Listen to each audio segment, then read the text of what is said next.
What sparked your interest to start long snapping? Well, I wanted to go play D1 football, and I knew I wasn't a huge lineman, which was about my freshman year, so I wasn't exactly 6'6", 300 pounds. And my dad told me to go try it with this guy named Ed Lasky, and tried it. I was pretty good at it. Well, I thought I was at the time. Um, but I started getting into it. Went to U, and then I went to Rubio, and I really was like, this is going somewhere. I think this is how I'm going to go to play some D1 football. Okay, and how old were you when you first started?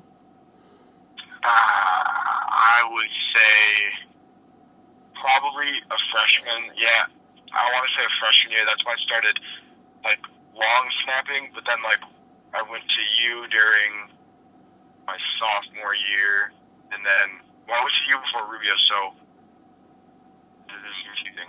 I don't know. I think I was going to be a sophomore, I think, and then Rubio started the spring of my sophomore year. So the same exact timing when I started. So you were basically 15 and a half years old. Because Yeah. I started right before my sophomore year and got a basis around it, so I could obviously start for junior varsity as a long snapper. That's how I did it. Sounds like that's what you did too. Um, Mm-hmm. now, after your first I'd say your first year of really going at it, what made you really kind of go, look, I can do this. I really can do this. What was this? What was that spark moment for you?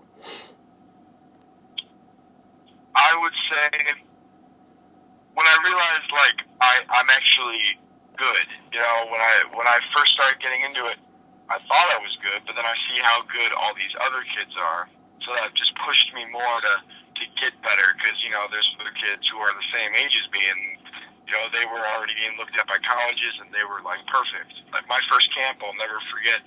Liam McCullough was there, and he was number one at the time. He was snapping perfect balls, and he's my age, and I was like, I need to step it up, and I think, I was like, after that, I started to get good, and then I was like, this is what I'm going to do. I enjoy doing it. I'm good at it, and colleges are interested. And what would you say that you did? What was your form of stepping it up? What did you do to really step up your game to start to get into the mentioning and the likenings of, like, say, Liam McCullough?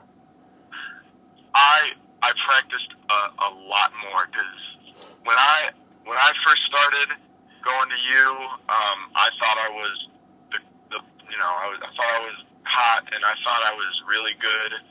And so I was like, I don't really need to practice every day. I'd practice maybe once a week. But, once I was realizing, like, I need to step it up, I practiced every single day, snapped every day, got a target, snapped to that. Um, I just focused more on consistently working out, doing doing practice snaps and all that, and going to every weekend, maybe every other weekend. You know, So mentioning going to the NLS lessons, how would you describe your? Can you actually describe your experience of going to lessons through NOLS? they're awesome. I mean, it's one on one for the most part. I mean, you don't get that kind of stuff with Rubio or Coles. You like it's very critiquing. Like I'll go to a lesson and have a problem following my arms through. By the end of the day, usually I've got it figured out. Like it's fast. Um, there's not as many kids there as a bigger camp, so it's a lot more one on one. I've had a great time doing it. The guys there are cool. You're cool. Yeah. What would you say? What have you benefited most from the lessons? Would you say it's the group lessons, the private lessons, and on top of that, what do you like? Do you have a preference of one or the other?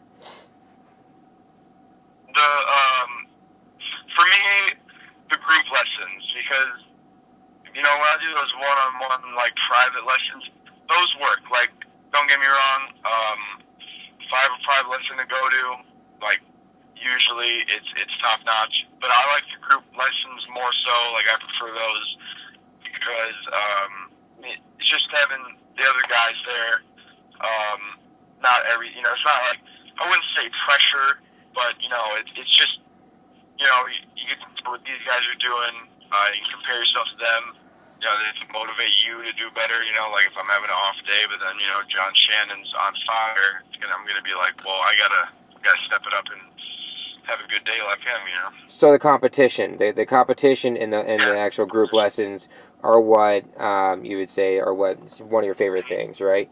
And the competition at the end of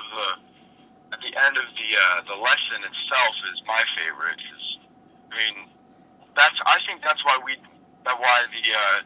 NOLS snappers like John and stuff do so well on Rubio's target, is because we do a competition every day.